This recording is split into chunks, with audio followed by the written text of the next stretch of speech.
Oh my goodness. Good morning, good afternoon, whatever it is for you. I hope you're having a fantastic day. My name is Zach Schomler. This is Strong Opinion Sports episode 666. Oh, a big scary number. It's a bad one. It's supposed to be, there's some meaning. I should have looked it up. What does 666 mean? I'm curious. 666, if you Google it, tells you it is the number of the beast, which I don't want to get any further into. There's, of course, some kind of horrible, I think demonic-like meaning there. It is what it is. I was actually we're not that far from Halloween. It would have been cool to time it up to make 666 like the Halloween episode. But unfortunately, I just keep recording too many episodes and we got there early. I hope you're doing well. Happy Friday. I want to talk about Thursday Night Football last night. The Jets beat the Patriots 24-3, and I have very mixed feelings about this game. On one hand, it was fun to watch Aaron Rodgers do his thing. He looked really good. He ran around out of the pocket a couple times, made some really big throws. Aaron Rodgers was sharp, and I'll tell you what, watching Aaron Rodgers play at a high level is always really enjoyable. Even like that opening game of the year against the 49ers on Monday Night Football, the way he throws the football is just so good. He's so in touch with who he is and his mechanics and his understanding of where everyone is on the field. He's just like a treat to watch. And I don't know that people really realize how lucky we are to get to watch Aaron Rodgers at 40 years old play for the Jets.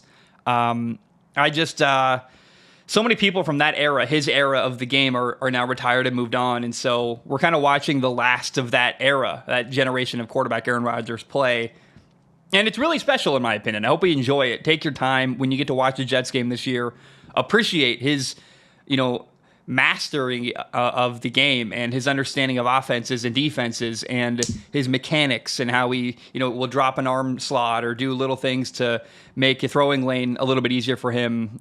He does so many things that are really difficult, and he makes them look effortless and easy. And it's really cool to see. So on one hand, I liked watching Aaron Rodgers. I don't like watching a 24-3 football game. It wasn't, for me, a very compelling game. The Patriots weren't great. And it's not really their fault. I mean, if you were to tell me, before week one, like in August, if you told me, hey, the Jets are going to beat the Patriots 24-3, I would say, yeah, that sounds exactly like I expect. The first 2 weeks of the year, the Patriots, I thought, played some really good football. They were really disciplined. Very few turnovers. They're really just taking care of the football, doing really good stuff, playing, I would almost say mistake-free, not missing a lot of tackles, doing a lot of, fundamental stuff. Even though they weren't super talented, they weren't getting in their own way. And week 3 on Thursday night, Ramondre Stevenson had a fumble. Jacoby Brissett got sacked a bunch. There were 7 sacks on the day by the Jets defense, 2 on Drake May, 5 on Jacoby Brissett. They missed 13 tackles, giving up 100 extra yards. The Patriots defense did. So the Patriots are not super talented, and they are not good enough to make the kind of mistakes they did on Thursday night and still be competitive and win a football game. I really like Jerod Mayo, their head coach. I think he relates really well to the players. I really respect him. I thought the way his team performed in the first 2 weeks was a bit of an overachievement, and it made me really respect him. I really like Jerod Mayo. I've got a long leash for him, a lot of patience. The Patriots roster isn't very good. So I just don't have a lot of heavy criticism of the Patriots. They lose 24-3, and you're like, yeah, that makes sense to me. They didn't play great. They don't have a great roster. What's exciting about this game is the Jets winning and looking, really competent. And for the first time in a long, long time, the New York Jets look like a really good football team. And watching Aaron Rodgers play well is exciting. He moved really well in and out of the pocket. I mean, really a huge key is Aaron Rodgers has to stay healthy the rest of the year, right? If he doesn't stay healthy, there are going to be major, major problems in New York. Obviously, he's the catalyst for them winning. But watching the Jets, look, 24-3 is a bit of a blowout. It didn't feel like they manhandled the Patriots as much as they probably could have. There were opportunities in the second half that were not turned into touchdowns, were not turned into long, sustained drives for the Jets, where I was like, oh, man, I'm just waiting for them to shift up one more gear and really drive this team into the ground. And they won convincingly. But I wouldn't say this was like an annihilation. They didn't destroy the Patriots, even though they won 24-3. It's a 3-touchdown victory.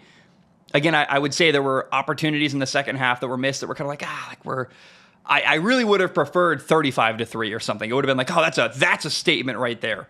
Not that 24-3 isn't, but I don't know if you get what I'm saying here. I just was hoping for a little more oomph out of this Jets team. I will say it's exciting when you look at the rest of the Jets' schedule, though. The Jets are 2-1, and they have their 2 victories are over Tennessee and New England. Not exactly like really convincing, amazing victories, but they are getting better. And you watch the Jets from week 1 to week 3.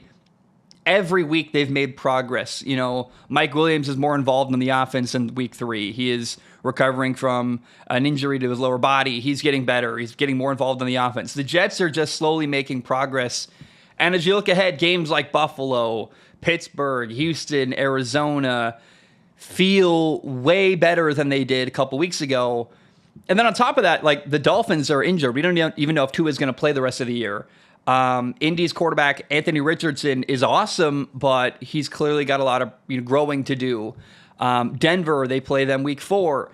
Denver, love their rookie quarterback. He's making progress, but they're still a ways away from winning, I think, in Denver.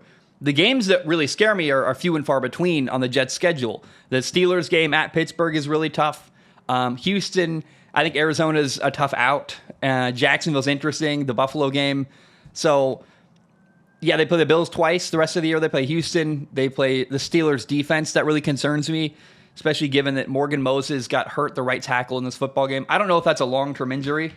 Let me Google that, see if we have an update. Morgan Moses, the right tackle for the Jets, left injured. Yeah, we're still waiting. They don't think it's season-ending, apparently, but we're still waiting. He's got a knee injury, the right tackle for the Jets. Don't love that on a team that struggles to protect their quarterback, as is, in my opinion. But I have hope for the rest of the Jets season. I think they're probably like an 11-6, 12-5. That feels like an achievable goal. Getting through the year, losing 5 or 6 games feels possible for the Jets. I'm not saying it's a guarantee. They're going to lose probably a game or 2 here they should not lose, but Aaron Rodgers looks really good. The defense looks really competent. They're going to beat teams they should. The question is, how do the Jets play against a team like Buffalo, Pittsburgh, Houston, Arizona, teams that are going to really challenge them? What kind of impact can Aaron Rodgers make in a game like that? I will say that Tennessee Titans game last week, week 2, felt like a game that they won because they had Aaron Rodgers at quarterback, but the Titans are not very good. Like, Tennessee is not a great football team. If you need Aaron Rodgers to be your savior in a game against Tennessee, what's going to happen when you play Houston, who's got weapons everywhere and is probably a Super Bowl contender? Buffalo's really good. Pittsburgh's got a great defense and a pass rush that terrifies me with a not amazing, not super impressive Jets offensive line. However, you look at the rest of the schedule again. Miami's banged up. The Rams are banged up. Seattle, I'm not super convinced. They're okay. They're solid, but that's a winnable game for the Jets. Indy's a winnable game. There's only a couple games on the Jets' schedule that feel really, truly, like really tough victories for them. And so I think if you're a Jets fan, you got to feel really excited. You got to be encouraged by what we saw on Thursday Night Football. But I would still say the jury's still out. Let's let some time develop further. But it's very clear to me the Jets are way better week 3 than they were week 1. And I find that exciting. And I just think Aaron Rodgers playing good football is cool to see. I think people better appreciate what we get. When we get to watch him, savor it. Enjoy the moment. Look around and go, wow, we are really watching something special here. Aaron Rodgers at 40 years old, doing some really, really high-level football stuff, and it's really, really fun to see. We're on kind of a time crunch today. I'm not going to lie to you. I have a full-time job. It's 8:19 in the morning. I got to leave at 9. So we got 40 minutes to answer Patreon questions. Let's do that now. If you want to write into the show, go to patreon.com/Zach Schaumler, patreon.com/Zach Schaumler. It's $1 a month. You can donate more if you want to. Please do. But $1 a month gives you access to submit questions on Patreon. I like it because it filters out the nonsense. People that pay $1 a month and write in, these are people that seriously follow the show, that have good, thoughtful things to say, and I really like engaging with you guys. Tim writes in first today. Tim is a Patriots fan, so we're starting with him. Tim says, I wish I had something better to say about the Patriots, but it seems we're exactly who everyone thought we were. It's a good thing Drake May is on the bench right now. Otherwise, he might be in a morgue. Sucks getting embarrassed on national TV. F you, and I'll see you next Sunday. Man, Tim, I'm sorry. The Patriots are not a very good football team. I'm not going to lie to you. They're 1-2, and I found the first 2 weeks of the year for the Patriots encouraging. They beat Cincinnati week 1. They took Seattle to overtime. Yeah, they lose to the Jets 24-3, but they play the 49ers week 5. That's a winnable game. They play Jacksonville. It's a winnable game. Tennessee, Chicago, the Rams. It's not an easy schedule for them. Again, later in the year, they play Houston. They play the 49ers week 4. It's not great. You're probably looking at a 5-win team max if you're a Patriots fan. The more games you lose, the better. It gets you a better draft pick. It gets you an ability to get more support for your young quarterback, Drake May. I really like the idea of Drake May with an improved offensive line through free agency and maybe a first-round receiver next year. That would be a really fun thing I'd like to see. I like Gerard Mayo, the coach. I think they're doing good stuff in New England in spite of the fact that they're not great. They're 1-2 after losing a tough game on Thursday night. But I don't think it's doomsday in New England. It's just time to set your expectations accordingly. And the Patriots are kind of what we thought they were before the year. I think they're actually a little better than I thought because they look better coached than I thought. I know that's kind of controversial to say after losing a game like they did, but I really actually find myself, if the first 2 weeks were an indication and the challenge they brought to Cincinnati and Seattle, the Patriots are well coached and going to do some good stuff and going to be, they're not a walk in the park. You can't sleepwalk through beating them. You really got to take them seriously as an opponent. And I think that says something about them. Given the lack of talent they have, if they can just stay organized and play fairly mistake-free and not lose games with their own mistakes, they're going to be okay this year and probably win like 5 games. And if that happens, that's good. We saw Jacoby Brissett get obliterated. I felt really bad for him. It was very clear, like, the reason Jacoby Brissett is playing quarterback for the Patriots and not Drake May has nothing to do with how good Drake May is or how good Jacoby Brissett is. It has everything to do with their ability to protect the quarterback. And right now, Jacoby Brissett is a really experienced veteran punching bag who is just taking shots, and he is there to take a lot of really ugly hits and get a paycheck and be the guy, because someone has to be the starting quarterback in New England taking the hits, and you'd rather him than your young rookie quarterback, Drake May. So, I don't know. I wouldn't panic in New England, though. I think you're okay. It's just a reality that you're not in a great spot as a franchise, but you're making progress and you're working towards getting better. Chuddyman writes in, says, Dearest Zach, to fit the theme of the episode number, have you ever had a paranormal experience? Ghosts, aliens, the devil himself, or anything in between? Peace, love, hail Satan.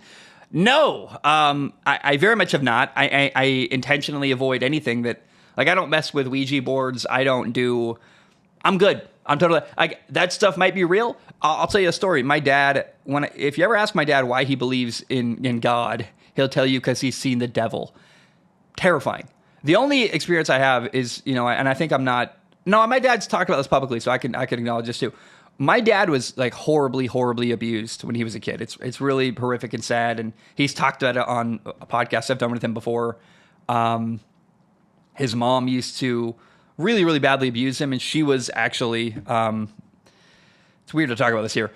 She was like a devil worshiper, and she would do rituals, and I'm not kidding, I'm not exaggerating. She would like sacrifice his pets to the devil, and it's really horrible. It's really sad. I feel really bad for him.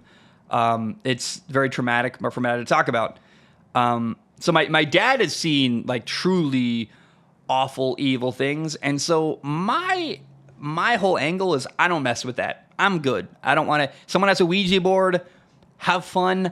I'm not coming over. I'm not gonna mess with that. If someone says a house is haunted, I believe you, and I'm not going there. Someone says, "Oh, this pen is cursed. You want to write with it?" No, I don't. I'm good. I don't know if I believe in that stuff or not, but my answer is let's just avoid any possibility of there being a problem with that. I just personally do not at all mess with anything that could be like, I'll say this, the movies that scare me, I watched The Thing the other day, 1982 movie The Thing. By the way, John Carpenter's The Thing, highly, highly recommended. Incredible movie. It's from the 80s, and it holds up so well. It's so clear. Practical effects are the way to go. It's an incredibly well done movie. I wouldn't really call it scary. I would say it's really interesting. It's tense and just like it's a really cool, interesting movie. So I really liked it. I enjoyed it. That doesn't really scare me. What scares me are ghosts and ghouls and poltergeists. And I watched The Conjuring recently with Molly, and that stuff freaks me out because it's in a real house. It's in a setting I can relate to. It's creepy. And then you see weird stuff in the mirror and you're like, is that a face? I don't know. Like, I just don't, that's the kind of stuff that scares me is ghosts. And, so I don't mess with that at all, but I've had no experiences partially because I do not lean into that. I do not mess with that world at all. I believe you if you tell me something's haunted, and I just don't touch it. I'm not involved and I don't want to be. Balin writes in and says, you highlighted the Chargers-Steelers game this week, and I wanted to share a couple of things that may fly under the radar with the Chargers. Number one, Justin Herbert is hurt, likely a high ankle sprain in his right ankle, the same side as his plantar fasciitis issue during camp. It doesn't seem too bad, but he hasn't practiced since and might be a lot less mobile this week. That's really not good if you're playing the Steelers defense, by the way, who has an incredible pass rush and TJ Watt. In addition to that, the interior offensive line has not been great in pass pro. Tackles are immovable, but expect TJ Watt to get home through the interior more. I don't know what Pitt's scheme likes to do, but I'd expect them to target the middle and work lots of sim pressures and plenty of stunts, or bring extra rushers there. That could spell trouble for Justin Herbert with his ankle and foot injury. Just some things to keep in mind. Thank you, Balin. I appreciate that. That context really does add great concern to this Chargers-Steelers matchup.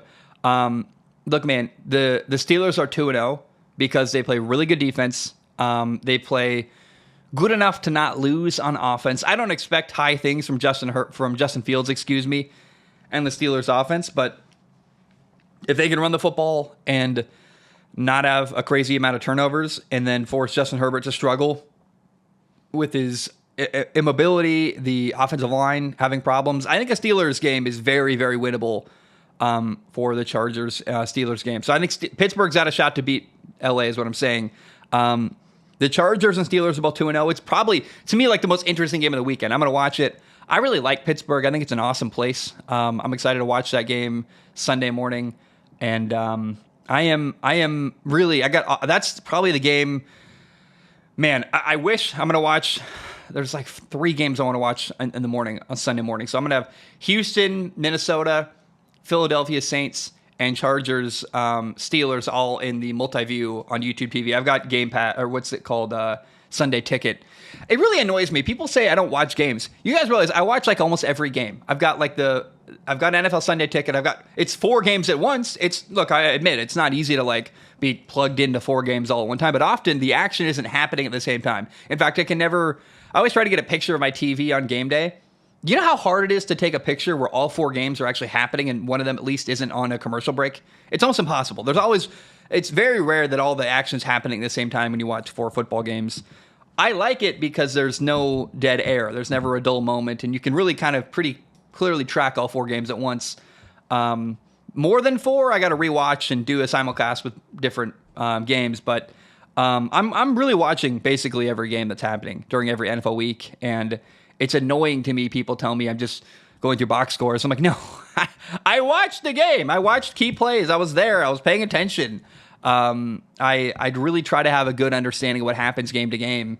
And it's, I don't know what to tell people that tell me I'm not watching games. It's like, I am. So deal with it. I can't, I am. I don't know. It's like, well, and then also, by the way, any games I haven't watched this year, Nathan has watched. So like, we're on it, dude. We've got someone watching every NFL game this season and talking about them. And so, I don't know, man. I'm tired of getting criticized. I also don't have the energy to care. And I mean, I care, but I'll tell you what, I used to really worry about the criticism SOS would receive.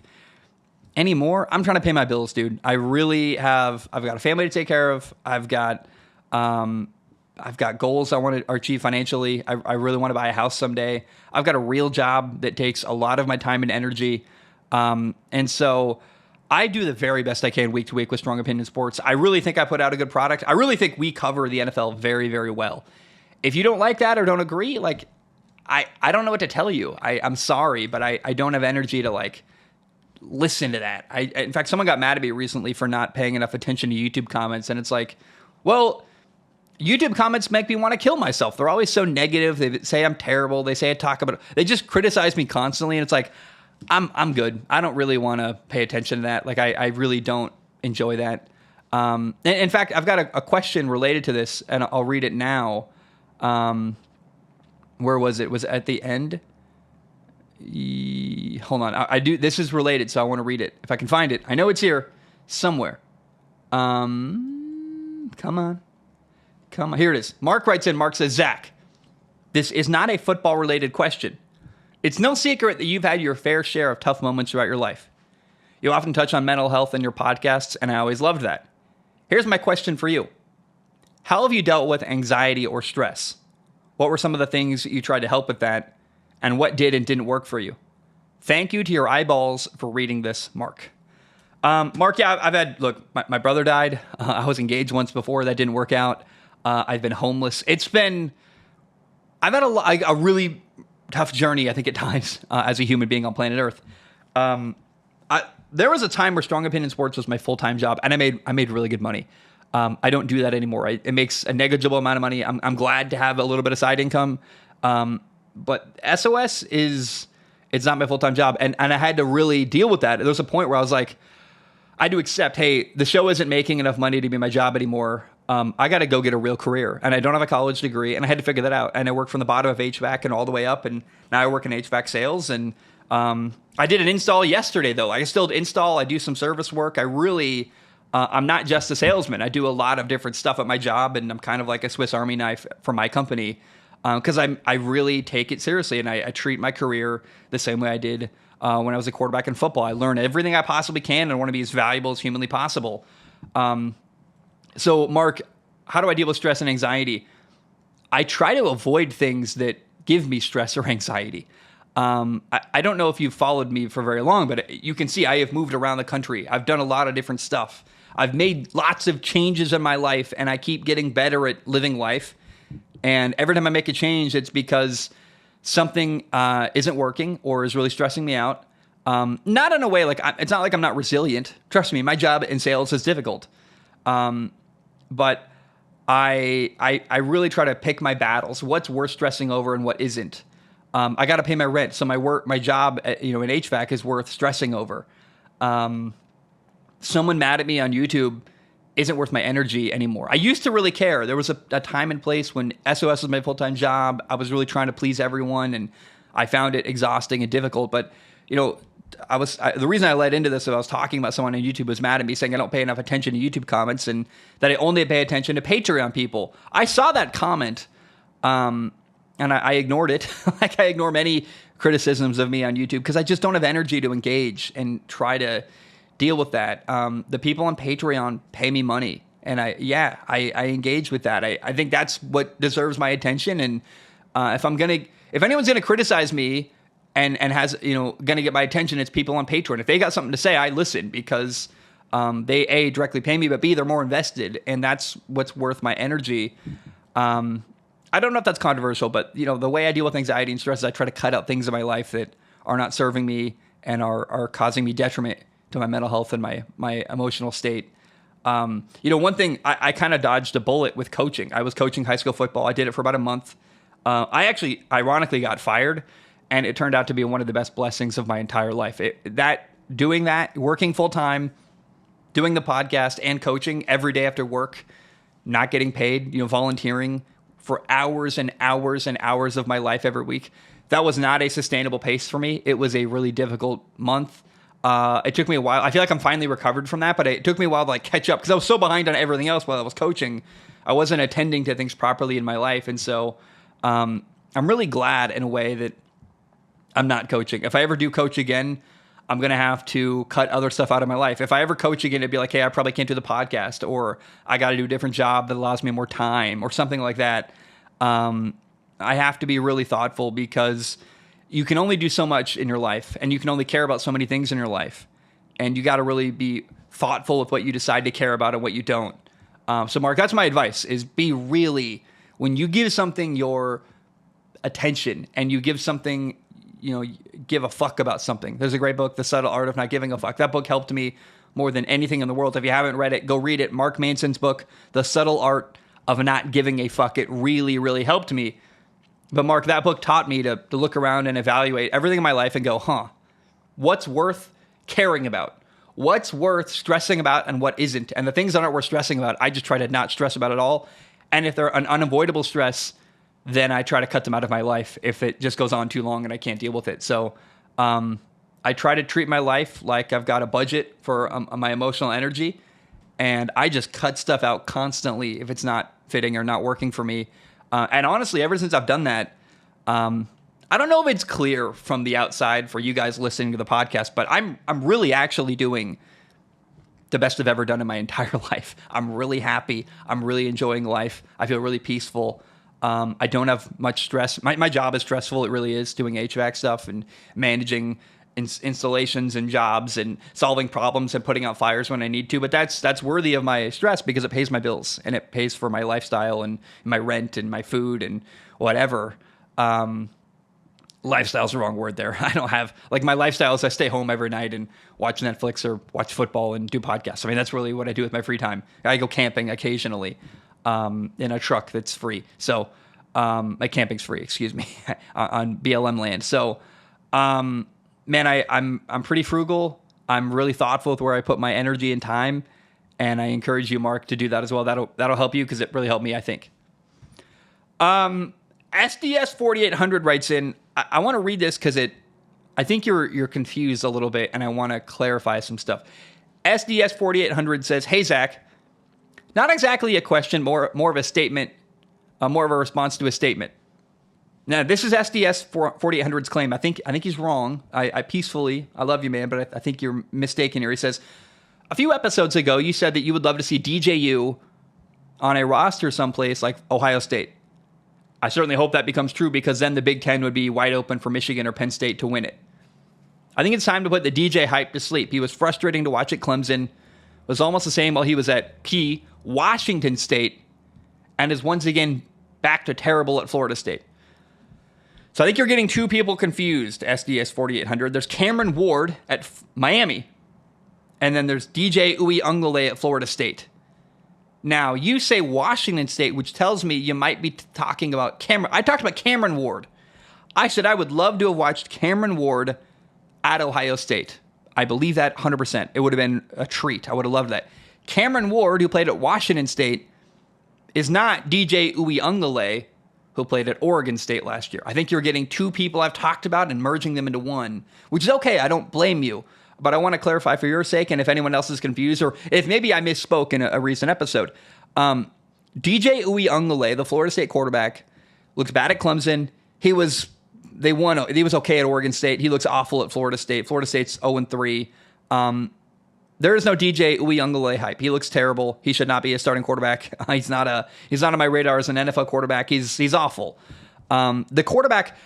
It's very possible. I say a lot of things, SDS 4800. So it's very possible I said something and I forgot it. Maybe I said I want to see DJU on the Ohio State roster. I don't remember saying that. I am certain I talked about Cameron Ward and how much I would have loved to watch him on the Ohio State roster. I think you're getting Cameron Ward and DJU confused and merging them into one person. And I get it. They both play in Florida now. They both went to a state school in the Northwest. They both transferred. There's a lot of similarities there and a lot of parallels. I get how you can get those two people confused, but I don't remember saying I wanted to watch DJU at Ohio State. If I did, someone correct the record. And maybe if I did, it was I misspeak. But the guy I remember very clearly saying I would have liked to see at Ohio State was Cameron Ward. Cam Ward, the Miami quarterback, who is the best quarterback in college football, in my opinion. Him on the Ohio State roster would have been really, really special and really, really cool. Reefer Madness writes in and says, "Hey, Zach, if you were an NFL player, whose career would you rather have? Julian Edelman or Larry Fitzgerald? One was a great winner and played on some great football teams, and the other was one of the best players in football, but never had a great quarterback play in championships." I'm curious on which one you choose. I would way rather be Julian Edelman. Think of the stories Julian Edelman has. He played with Tom Brady. He played for Bill Belichick. He made, whether you're Larry Fitzgerald or Julian Edelman, you're making good money. You've got a good life. You walk away a millionaire. You're happy. But what career would you rather have? I'd rather win. I'd rather have fun. I'd rather be with high-level people and have great stories that I walk away with, and victories and battle scars that I'm proud of. And Larry Fitzgerald's career is kind of sad because he wasted it on a lot of bad teams in bad situations for a long time. By the end of his career with Kurt Warner and some of the stuff at the end, like, he did okay, and I think he was even there when Kyler Murray was there, like kind of shepherding in a rookie quarterback. I respect Larry Fitzgerald. I think he had a good career, and I think you got to admire his approach. But even if I'd been Larry Fitzgerald, I'm the kind of guy, I want to win. I would have left. I would not have stayed in Arizona as long as he did. I would have wanted to go to a team and won. And there's something to be said for the guy who stays in one place and has an angle and is happy with it. But I'd rather be Julian Edelman and winning. And I think he also played his whole career on one team, but he played it on a good team with good players around him and won Super Bowls. And that sounds way, way, way more fun to me personally. Gabe writes in, Gabe says, "Hello, throw it back, Zach. I need some advice. I just had to move away from the only state I've lived in, away from all my friends for a job promotion. It's been quite the change, and I've been missing my friends quite a lot, and I already want to move back. It hasn't even been a month. However, I knew if I didn't take this opportunity, my future self would probably suffer. My question for you is this. How did you leave Oregon for Hawaii the times that you did?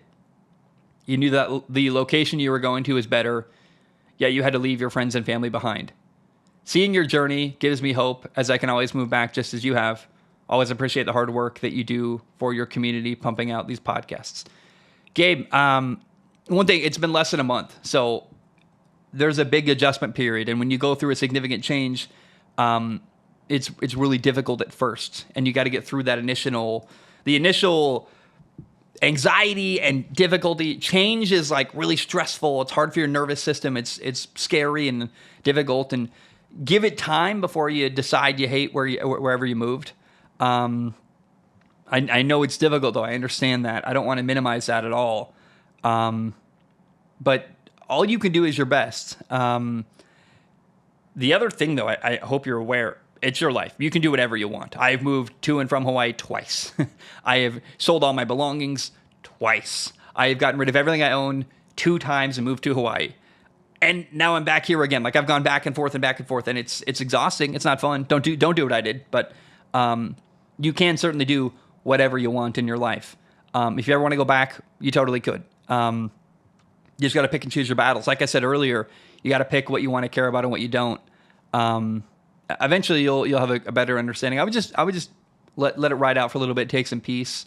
I think you're asking for advice here. How did you leave Oregon for Hawaii the times that you did? I thought I was going to a better life. And in many ways, I was both times. I'm a hopeful person. I always try to. I'm kind of a dreamer. I don't know if that's clear. And so when I was going to Hawaii both times, I was like, I'm headed for the dream, the better life. And I could see a world where I go back to Hawaii a third time someday. I really do. That's my dream. I love Hawaii. It's the best place in the entire world. But it financially didn't work out for me, as the truth. And so I had to make sacrifices and do things to take care of. I had to be really honest with myself and say, you need a good job. You need to pay for yourself to live.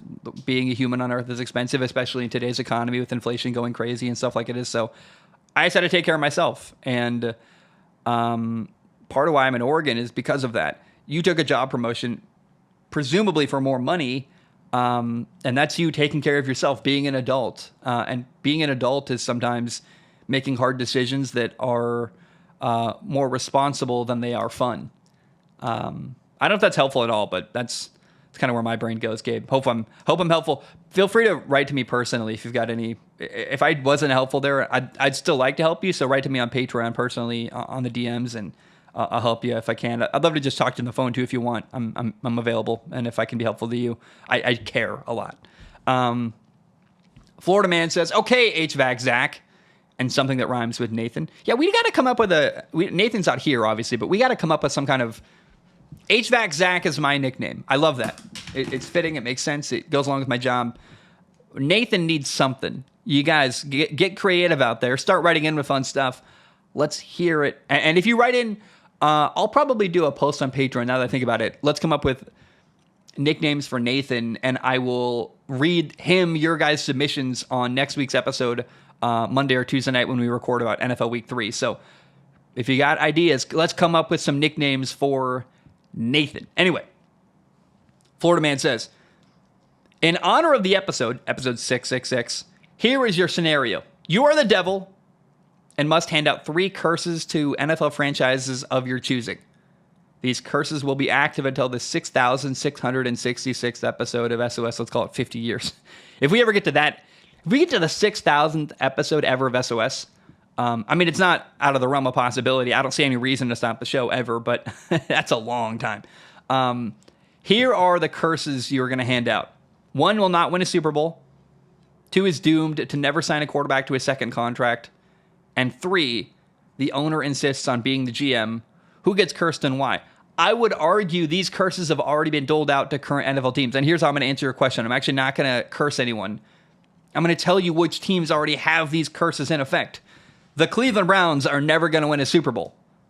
Sorry, they've got close one time by making a playoff game in my lifetime. They've literally won one playoff game while I've been alive.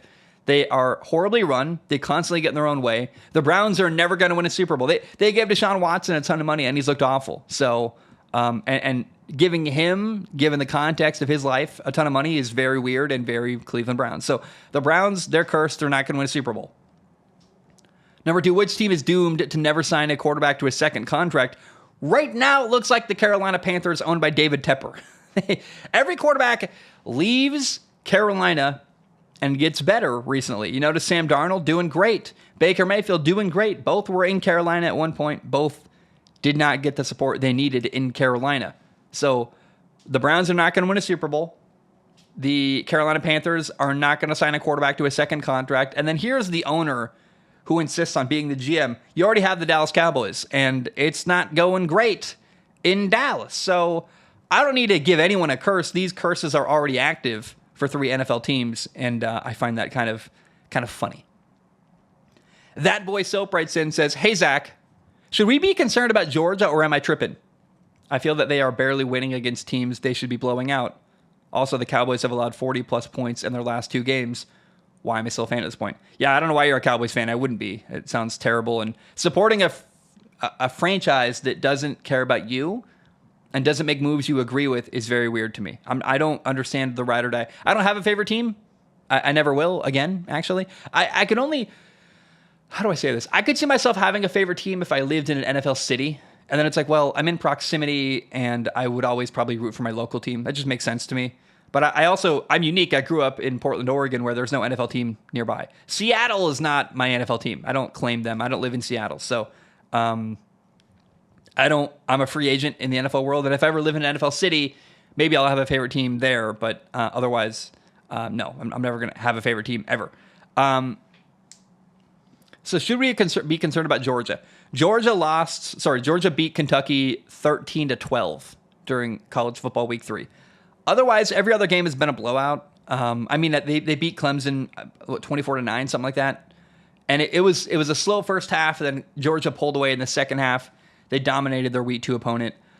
I wouldn't be too worried about Georgia. I think having a close game to Kentucky, almost losing to Brock Vandagriff, their former quarterback who transferred out of there, it's not the end of the world. If anything, it's a good wake-up call for Georgia.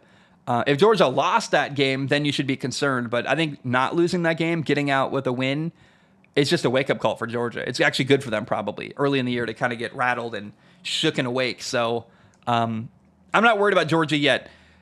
They play LSU. They play let me look at the schedule for Georgia the rest of the year. I think they play Alabama later this year. They've got tough games ahead. And those are the games I'm worried about. And I'll always be worried about those games because those are really tough matchups. But right now, I'm not in panic mode at all with the Georgia Bulldogs. And yeah, they play Alabama next week, September 28th, Saturday. Massive game. They play Texas on October 19th. They play Tennessee. They play Ole Miss. Like, they've got really tough games ahead. They got 2 weeks to prepare for Alabama. If they lose to Alabama or look bad against Alabama, then we can have that conversation. But I think it's too early yet to be tripping or worried about Georgia. Justin Allen writes in and says, I'm effing pissed. David Tepper, you are a trash owner, trash human being, and trash billionaire.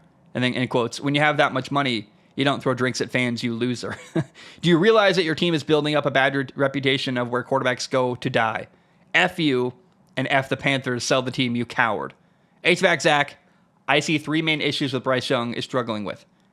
Number 1 is footwork. He plays on his toes and can't get set on passes. Number 2 is inability to see blitzes. You talked about this. And number 3 is his confidence. He looks broken.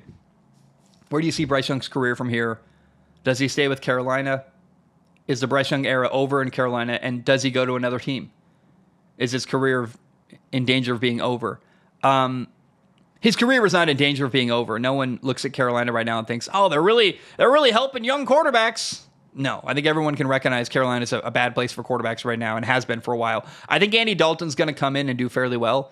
I think part of Dave Canales benching Bryce Young is to save his job and keep him safe. If they look terrible week 3, he's on the hot seat again. And you got an owner who's firing people at a rapid pace in Carolina. So I think Dave Canales, with eyes wide open, looked around and was like, we can't afford to be terrible right now. We got to put out a competitive team on the field. And Andy Dalton helps us do that. Bryce Young does not. Bryce Young, his biggest problem, he's not beating blitzes very well. His footwork is bad. He's not setting his feet. He's actually made a couple like really difficult throws, which is actually weird. It's like, how can you make difficult throws and then miss easy ones? You say it's his confidence that's a problem. He looks broken. I say it's his understanding of the offense that looks bad. He looks like he doesn't know where to go with the football. Like he may not know the system very well. That's a big problem for Bryce Young in Carolina. I really want to see Bryce Young moved out of Miami or out of Carolina. I think him going to Miami would be really fun and really interesting. It gives Miami a quarterback who could be the long-term answer, gives him a quarterback on a cheap rookie contract, and it gives Mike McDaniel, a coach who's done a really good job resurrecting to his career and giving him confidence, an opportunity to have a similar relationship with Bryce Young. So the number one place I want to see Bryce Young go is Miami, followed by the Rams with Sean McVay, 2 quarterback-friendly coaches that help young quarterbacks have confidence and do well. But I also think it's possible to hang on to Bryce Young, and maybe someday he plays again in Carolina. However, I'm not hopeful. He's also, Bryce Young physically doesn't have any skill set that is remarkable. He's not a huge kid. He doesn't have a strong arm. He's not the best runner. He's physically unimpressive, and when you're not a great standout physical athlete, it's really hard. You got to be great at everything else, and he's not. So he's got to have good coaching and be in a good spot for him to win. He's not an Anthony Richardson who's so talented he can get away with bad habits and do stuff. He's got to be really disciplined and good. I mean, so does Anthony Richardson, let's be clear, but Bryce Young isn't good enough to get away with any bad habits. So, or also have much forgiveness when you're not, like, there's no potential for Bryce Young where you're like, well, he might be throwing picks, but at least he can make throws that no one else can make and run like a running back. He doesn't have any of that skill set. So, it's a bit more unforgiving for a quarterback like Bryce Young with a lesser skill set. Devin writes in, says, greetings, Zayton. Hope you're doing well. With the Steelers being 2 weeks into the Justin Fields experience, and with him looking at the very least like a more disciplined quarterback, the team is 2-0. Do you still want to see them start Russ when, quote, healthy? Keep in mind, Russ told the team he's good to go over 2 weeks ago. Go Pirates. How do I say this? I am not. Also, I got a text. My 10 a.m. call got moved. Let me just pay attention to this real quick. Okay, I don't know what. So my 10 a.m. call got rescheduled. Is what my lady in the office texted me. Appreciate you. You're awesome. I don't know what that means though. Does that mean they're later today? Does that mean I'll find out later? Let's just keep recording. I'm happy. I don't want Russell Wilson to play until Justin Fields looks bad. Until you lose a game or until Justin Fields looks horrific, don't move to Russell Wilson. You got a good thing going. I think there's a chance the Steelers start 3-0 and beat the Chargers week 3. If they're 3-0 with Justin Fields, you just keep rocking with a hot hand. I think switching to Russell Wilson is a what's the right word here? It's a avoidable mistake. Don't shoot yourself in the foot. I don't see any reason to go to Russell Wilson. I don't have a lot of confidence in Russell Wilson. I'm not saying Justin Fields is playing amazing, but he is younger. He is more likely to become your franchise quarterback than Russell Wilson is, just given his age. If it's working with Justin Fields and you're winning games and he's making progress, I think you ride that out. I really would like the idea of Justin Fields becoming the franchise quarterback in Pittsburgh. He's not been amazing. He is getting better. He had a really nice throw that got called back during week 2 where I was like, whoa, he's like rolling to his right through a dime into a really tight window. And I was like, it didn't count. It got called back, but it was like, wow, that's beautiful. And so there are flashes of really good Justin Fields, even in Pittsburgh. And it's like, yeah, I think you're winning. Justin Fields is younger. He's got a lot of potential. Let's just rock with him, man. I see no reason to get away from Justin Fields, and going to Russell Wilson seems counterproductive, especially when you're winning. But I think Russell Wilson is healthy. I think he's quietly benched, and I wouldn't go to Russell Wilson at all unless you need to, and I don't think you need to in any way right now. You're winning. Fields looks okay. He's competent. He's not great. He's not, but he's getting better, and I think going to keep getting better. And I think you just rock with a young guy who's really talented and got more potential than Russell Wilson. Remember, the plan in Pittsburgh was, let's start with Russell Wilson and maybe eventually switch to Justin Fields. The switch happened before they thought. But I also wonder, like, how real ever was the Russell Wilson injury? Did they always quietly kind of bench him for a guy they thought had more potential? They just wanted to save face and protect Russell Wilson from looking bad in the media. We'll see. Joe writes in and says, the Devil's Podcast episode, holy shnikes. He doesn't say shnikes. Hey, Zach, I wanted to know what you'd think about getting a tattoo. I knew I always wanted one, but I, like everyone else, didn't know exactly what I wanted. Eventually, I got a hummingbird tattoo after my grandma passed, since it was her favorite bird. And after that, I got 2 more birds, each representing my very alive and well parents. And I think I'm going to keep this trend going and get different birds that represent my family members. I'm eventually going to get others of not birds, but not going to force it. If you think you might someday, what do you think you'd want? I think getting the first tattoo for me is a hurdle. Part of it's money. I don't have the expendable income right now to justify paying for a tattoo. And I'm not doing bad. I mean, I bought a PS5. It's not like I'm doing terrible. But like I'm like, once I'm in a really good position financially and like I'm killing it and crushing it and really feel safe and comfortable, then I'll start spending money on a tattoo. But I'm probably not going to get a tattoo until I own a house and feel really like good about where I'm at and have like a monthly payment locked in and a bunch of savings, squared away.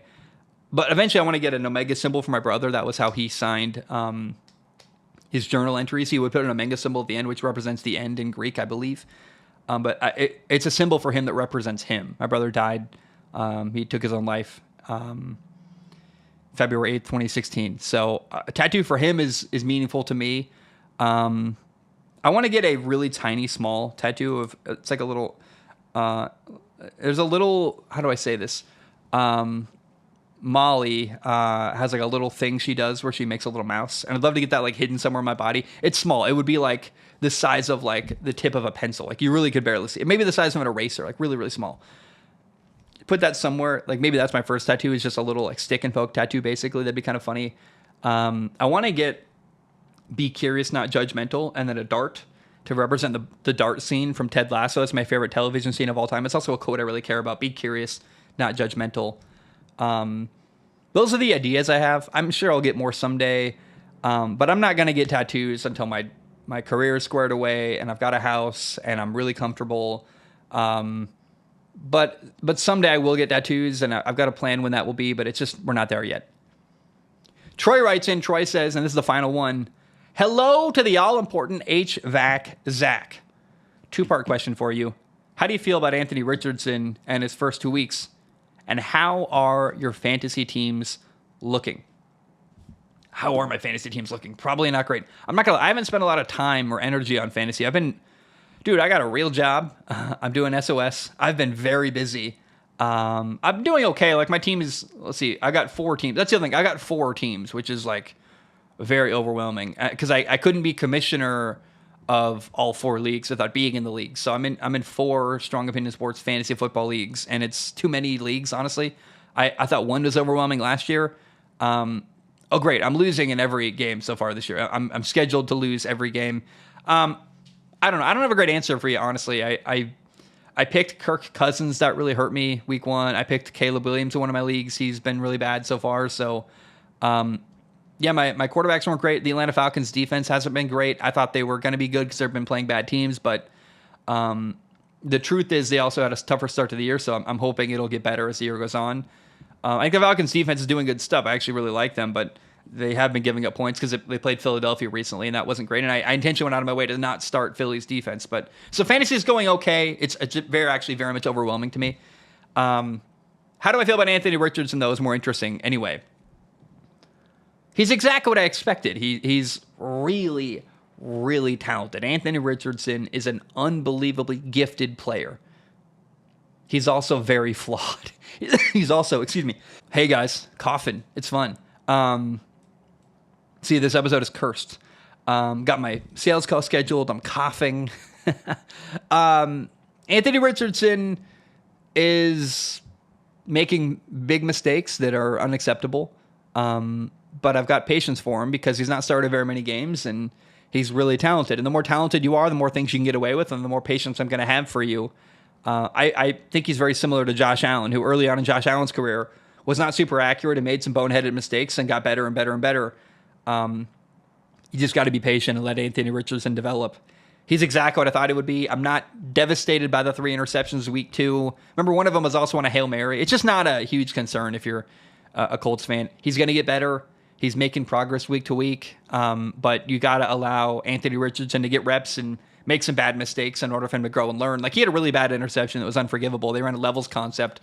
Linebacker drops, and he threw into the window where the linebacker dropped rather than throwing underneath where the linebacker vacated. So he knows that's a mistake. I'm sure he went to the sideline and said, yeah, I got to do better. And I'm sure he's very aware of exactly the mistake he made, but he's got to not make them. And so Anthony Richardson's a work in progress, and that's what I thought he would be going into the year. I'm not really concerned at all. And I really, in fact, think that the good stuff from Anthony Richardson has been tantalizing enough to go, yeah, this dog will hunt. He just needs more time and more reps. But guys, that's all I have for today. Write in. Let me know what you think. We got to come up with a nickname for Nathan. I want to hear from Jets fans what you guys thought of the win. Patriots fans, you know, I'm sorry I didn't give a lot of attention to the Patriots during the Thursday Night Football segment, but honestly, it didn't warrant very much attention. The Patriots are just not very talented and not very exciting to me. And I think they're probably like a 4 or 5 win team, and that's exactly what I thought going into the year. They are what I thought they were. I think they're a little more disciplined than I thought they were. I like their coach more than I thought I would, but talent-wise, the Patriots are going to struggle to get victories, and that makes a lot of sense to me. Guys, I love you. I appreciate you. I hope you have a great day. And bam, we are